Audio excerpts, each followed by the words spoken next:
Welcome to Financial Insider Weekly. I'm your host, Michael Gray, CPA. My guest today is David Beck. David is a fee-only certified financial planner whose practice, Bay Area Planners, focuses on helping families plan for financing college education. David came to the United States from England in 1982.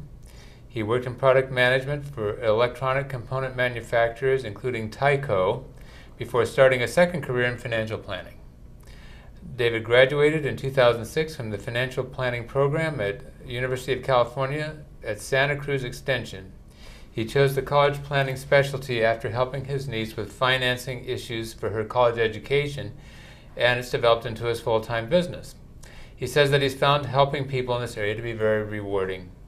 And today we're going to be talking about how a family can pay for a college education. So David, thank you for joining me today. Thank you, Mike. Okay. Now before we get started, I want to just give a caution to our viewers, and that this is just an introduction to this area, and you can get help from people like David for further guidance. So David, let's get started with some questions. Given the state of the economy and the calls to reduce government spending, what are the challenges that families face when trying to get a child into college? The key word I'm hearing from both families and the college today is affordability. Yes. Now, it wasn't always like that. Up until 2008, everybody was seemingly doing well, using the house as the ATM. The colleges were expanding. It was a time perhaps that couldn't go on because we had negative savings rates and things like that. But affordability wasn't the issue. Mm-hmm. Then along comes the Great Recession, and now it definitely is an issue. So a lot of the sources of money that people used to have in terms of borrowing have gone away now, the home equity, for example. And colleges are still expensive, and the price of them is still going up. So it's really affordability. And then on top of that, obviously we have budget issues in this country. And that means the money available for public education, the public and state universities, is going down. So when you say budget, you mean the budget for the government? Yes. So like funding from, for example, California for University of California or California State Universities? That's it. We've seen some tremendous increases over the last year or 2 years. This is going to continue, perhaps.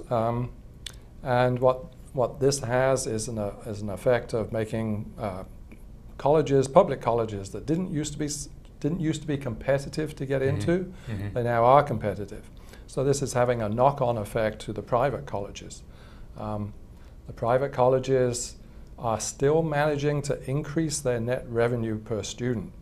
They're getting very skilled at doing this, but you have to wonder if this is going to continue. Hence, they are concerned about this affordability as well. Okay.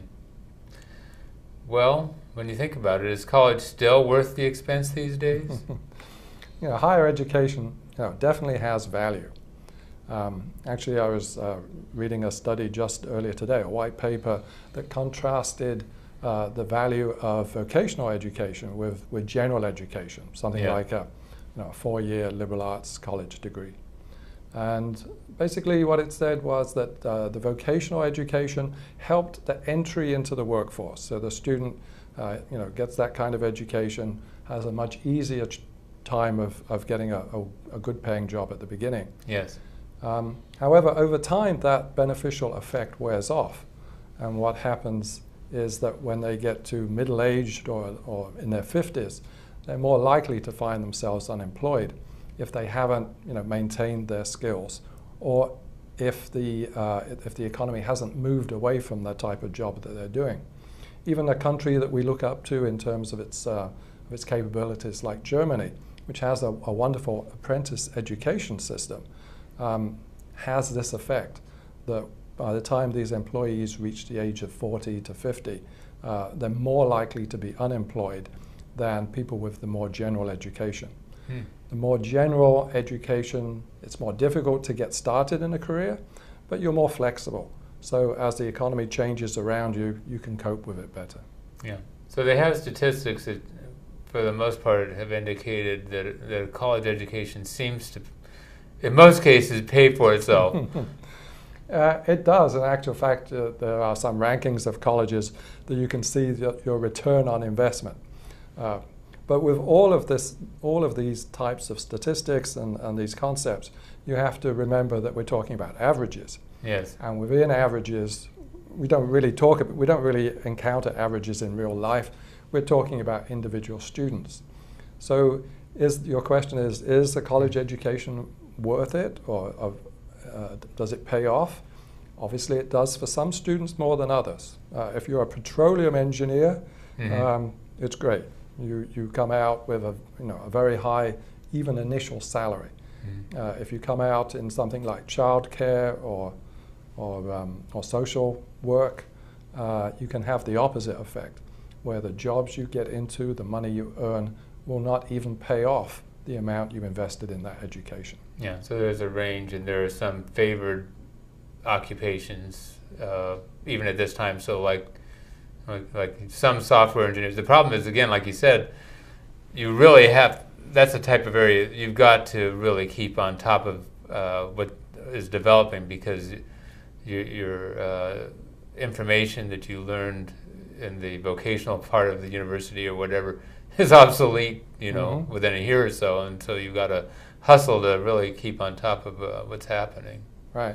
So the issue is, it's possible to mess up. It's possible for a student basically to take out too many loans to graduate, and even graduate, and then get into trouble to pay them off. Right. What are you advising families today about financing and paying for college education? I think it comes down to the very basic idea that you should buy what you can afford.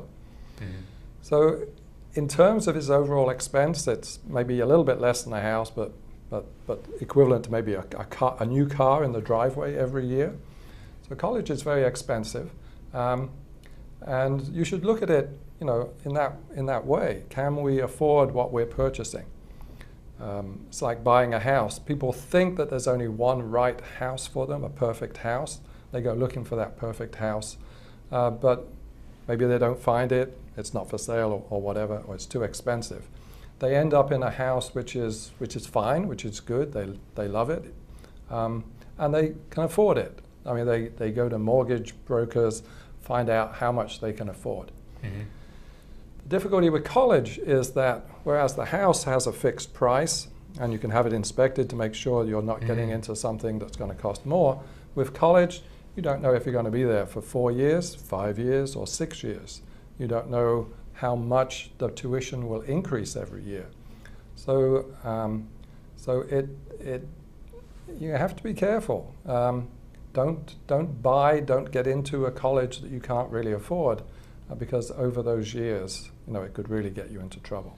So, like in so many things, there's a lot of uncertainty about the cost of college education. We see that, again, as you said, there are budget cutbacks at the state level, and then the chancellors or whoever, the people who make the decisions about what the college tuition is going to be, to say, well, I guess we're going to have to increase it 20% or whatever. And so all of a sudden, wow, you can have a substantial increase by the time that you finish. And especially when you're thinking about budgeting, and trying to prepare. Yeah, difficult. There are so many unknowns. Will you continue in the major that you started with? Will you even continue with the same college? All those kind of things can add to the length of the college career. Okay. Well, instead of saying can anything, what can be done to help families with this net cost issue? Yeah, so the issue is understanding really what it's going to cost. And actually there is something, there's a new government initiative called the net price calculator. This is new. It's supposed to be installed by all colleges on their websites by the end of this October, October 2011. The goal of it is that so many families, so many students, when they're initially looking at colleges, just look at the cost of attendance, which is like looking at the sticker price and saying, oh, $50,000, my family can't afford that. it's not really $50,000. You know, the pricing of colleges is a little bit like the pricing of airline tickets. The person you're sitting next to on the airplane probably paid a very different amount than you did. So it's the same thing with the colleges. So the idea of this net price calculator is that the colleges will indicate to you what the price will be for your particular family, your student. That is, they will take into account the income level, the assets of the student, and then also perhaps what kind of merit aid, non-need-based aid the family will get.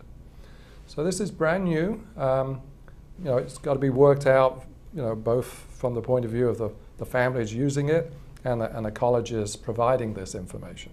So we have yet to see exactly how it will work, and it may take a couple of years to sort of smooth out. Now, related to this, and this is sort of off our list of questions, so excuse me for that, but have some states, I think I remember seeing something about prepaid college education programs, where in a sense you're able to sort of lock in your costs by paying for things in advance. The problem is that your student may not know where they're going to be, so you may pay for a university or your state universities, and maybe the student's going to decide to go somewhere else, which can sort of upset your apple cart. Maybe you can comment about that for just a moment. Yeah, there are two types of 529 plans. One is where, like the regular investment account, you put the money in and hopefully it grows, and then you can spend it on higher education, but higher education at whichever college you wish. There's another type, which I think is what you're referring to, which is you're putting that money towards a particular college or group of colleges. But on the reward for that is that you're buying the education at today's dollars. So you're immunized against the price, the raising of the price of tuition. The difficulty, as you say, I think there are two difficulties. Number one, if you don't want to go to one of those colleges that are on that list, then you get your money back, but it probably won't come back with very much return. The other problem with it, those kind of plans can get into trouble. Think what they're doing. They're saying, we'll collect this amount of money from you and it will be sufficient for college. If the college prices increase, then that whole plan can get into trouble. And what some states have had to do is to stop supporting that plan. So you might be in it, you might have put money into it for a couple of years, you might have got two, maybe 3 years of college paid for, but then they close the plan down to new subscriptions. Wow. Yeah. Okay. So even more uncertainty. Jeez. All right. Well, what are the main sources of money for college? The main sources